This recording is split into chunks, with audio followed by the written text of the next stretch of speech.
It's September 19th, 1879, and another remarkable event is about to be uncovered by Arion, Rebecca, and Olly, the Retrospectors. They're still called the greatest free light show on earth by whomever writes the website for Visit Blackpool. But the Blackpool Illuminations truly did dazzle the general public when they were first switched on this day in 1879, even though then they actually only consisted of a row of 8 arc lamps powered by steam engines positioned on 60-foot poles along the seafront. And each lamp was positioned 320 yards apart, and between them provided illumination equal to 48,000 candles. And I thought it all sounded a bit pathetic until I did a bit of research to find out what 48,000 candles would look like. And your average 70-watt bulb is about 100 candles. So each of these bulbs was like 480 times as powerful as a standard light bulb. It certainly would have attracted crowds. I mean, this is the year before Thomas Edison patented the modern commercial light bulb. So these were using arc lamps. There's a reason that they were so bright. An arc lamp, if you picture it, it kind of looks like an old-fashioned gas flame. This creates this bright U-shaped light. It's really, really harsh to the eyes. Yeah. It's like when you're getting kicked out of a football stadium at the end of a gig. It's super intense. It's the reason that it was difficult to introduce electric street lighting until the modern light bulb. But so at this point, there were a handful of electrified locations in the UK, and many of them were places where they needed harsh light. You know, it wasn't for people to stand around and gaze at. So it was the Taybridge Railway Yard was the first place to be electrified in the UK, West India Quay, and a few entertainment venues, the Gaiety Theatre, Sheffield's Bramall Lane football ground. These all had electric lights, but as you can imagine, these were places where electric lights were necessary. This was the first time that you were invited to simply marvel at lights. I mean, to us, they would just look like really big street lights. And people began calling them artificial sunshine, I suppose, because, you know, you just really wouldn't have seen anything even half as bright, at least after the sun went down. You know, there is reason for people to have been so interested in it, and apparently 70,000 people came to see the very first illuminations. And the switching on ceremony has been a fixture since 1934, when the Earl of Derby was the guest of honour. And if you look, Wikipedia has a helpful list of all of the switcher honours over the years. It makes for interesting reading, because you've got the exact people who you would imagine would be switching on the lights at Blackpool. Yeah, people who were in Coronation Street. You've got George Formby, Right. Ken Dodd, Danny LaRue. Also some weird choices. You've got Yakov Malik in 1955. He was the Soviet ambassador. I can imagine that he didn't do it with a lot of campy charm. Jane Mansfield in 1959. The photos, she is just so glamorous, and you just wonder what brought her here. Like, how did she end up here, of all places?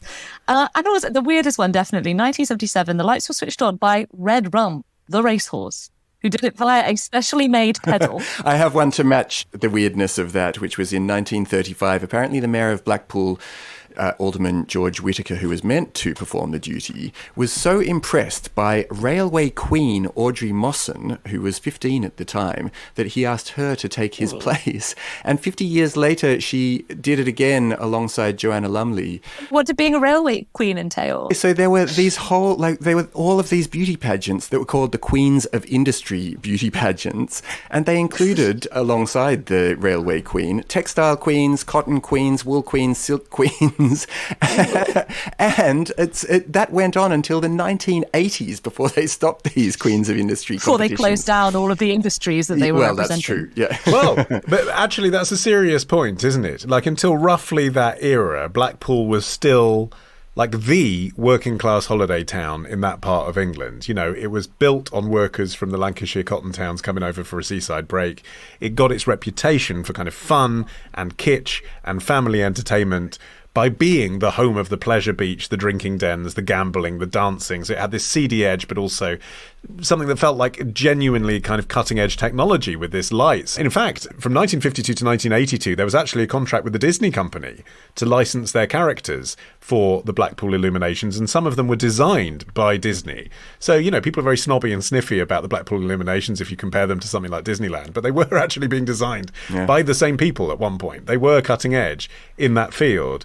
But then what happened in around 1982 is basically that clientele start going to Benidorm on holiday, don't they? They start going to Tenerife. And then the people that are left behind going to Blackpool for the next 30 years are nostalgic for bygone Blackpool. They are literally the same people that have always been going. They're not being replenished by younger people. And so then it drifts into nostalgia, and the kitsch becomes not kind of fun, but just a bit sad and dated. Because visiting Blackpool had become part of this cultural institution for those Lancashire mill towns, to the point where the ecosystem was almost designed around it. There was this practice of what was called Wakes Week, during which mills would close for a week of maintenance, and it would be staggered across the town so that each town had a different week. And during that week, everybody went to Blackpool. This had all been facilitated by the arrival of the railway in the mid-1800s. Here's an incredible fact, right? The population of Blackpool in 1801 was 473. In 1901, it was 47,000. It's a 100-fold increase. Crikey. Most of whom worked in tourism. Yes, because I guess this became so important to Blackpool, which, like so many of Britain's coastal towns, has, widespread poverty and a seasonal economy and a highly transient population and all of those things.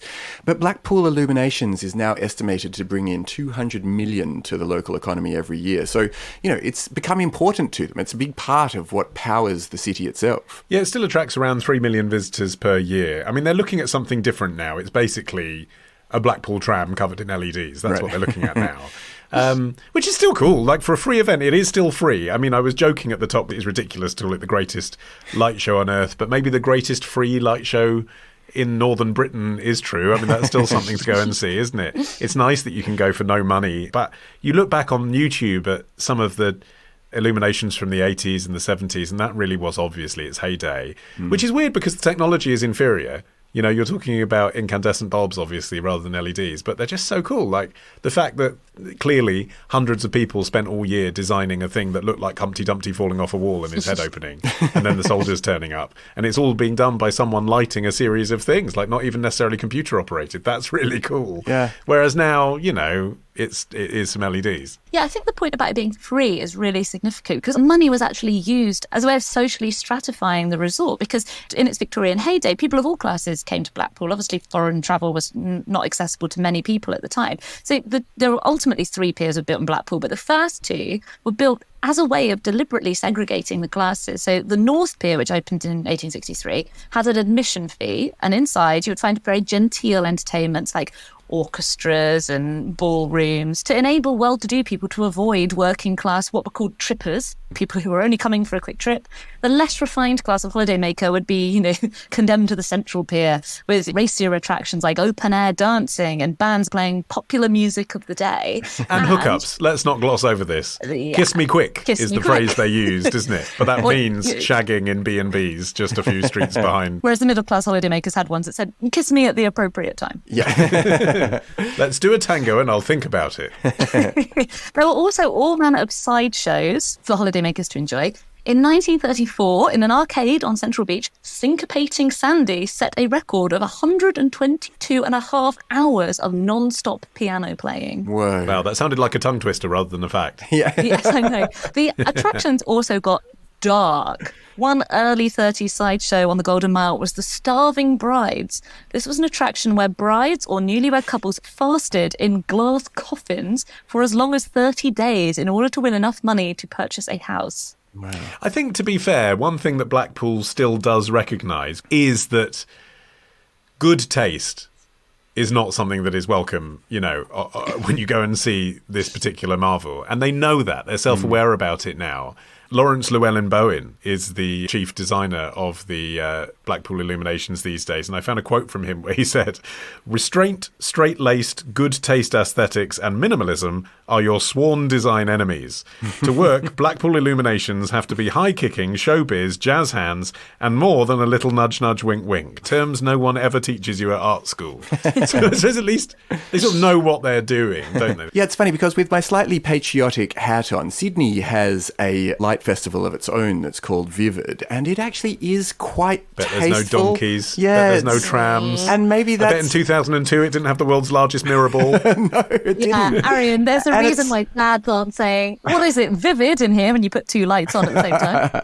Well, and I think it is the poorer for it. There are amazing things that they do. Like they they do this incredible thing annually where they map the sails of the opera house, and then they use it as a canvas to project different images and even moving images onto, and it can be really nice. But I think that actually niceness is contrary to the experience that you're getting when you go to gaudiness. Blackpool, and the same in Vegas. There's a pleasure in just leaning in completely, just going, I'm here for lowbrow, flashy fun. But you can only get to one of those locations by coach from Preston. True. Tomorrow. Someone shouts, "Raoul!" And then 10 other people shout back, "Raoul, Raoul!" Love the show? Support the show. Patreon.com/retrospectors. Part of the Acast Creator Network.